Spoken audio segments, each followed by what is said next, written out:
I am one of the very few people in the world who own a self-checkout machine. In fact, I own two of them.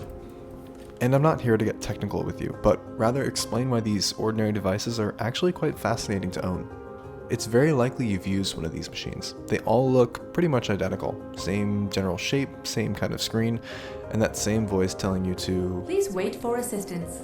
And that's not a coincidence. That's because the self-checkout market is mostly dominated by NCR.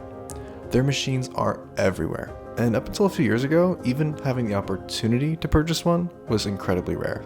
These machines are not commonly accessible to the public. They're either too expensive or just a logistical nightmare that nobody in their right mind would bother to buy. And why would you? It's kind of like owning a traffic light or an escalator.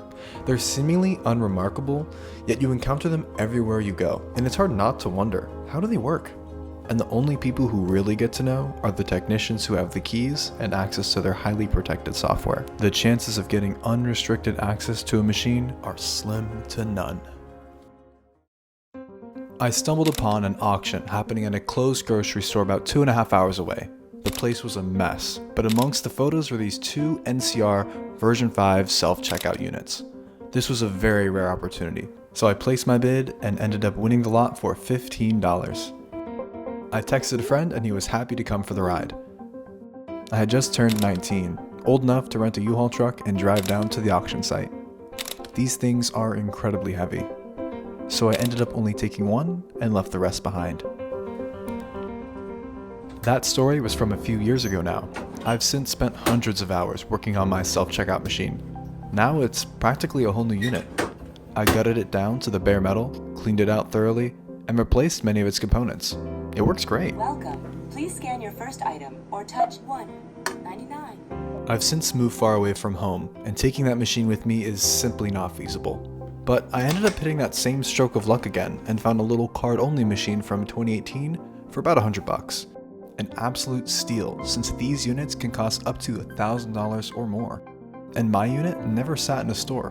When I went to the person to go pick this up, they told me that the unit was never in a store. It was actually a testing unit or a development unit that they used at a head office of a big retailer. So it's practically new, nowhere near as big of a project as my first machine.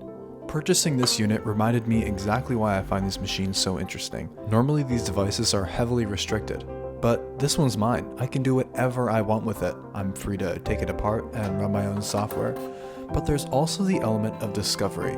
And while I'd say I'm pretty knowledgeable with this equipment now, every machine is a little different, and I really enjoyed the process of figuring things out all over again. How do I get this out? Oh, there it is. Oh, it's a Honeywell. There really isn't too much work to do with the hardware of this machine, so I'd like to keep developing my software. It's a replica of the NCR software, but recreated from scratch, so I can do whatever I want with it. I watch countless videos of people literally scanning items on the NCR self-checkout and recreated many of the assets and animations myself.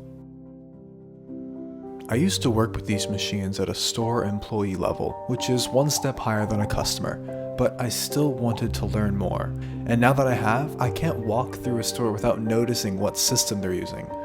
When you know a lot about something, you can't help but notice the subtle nuances that literally nobody else in the room is even thinking about. And yeah, it's odd to have a self-checkout machine, or two, but that's exactly the point. And its uniqueness, the discovery, and the freedom, this could not be done in a normal way, are all worth having a kind of weird hobby. I hope this inspired you to embrace something that gives you freedom. And if you haven't found it yet, don't worry. I found mine in the grocery store of all places.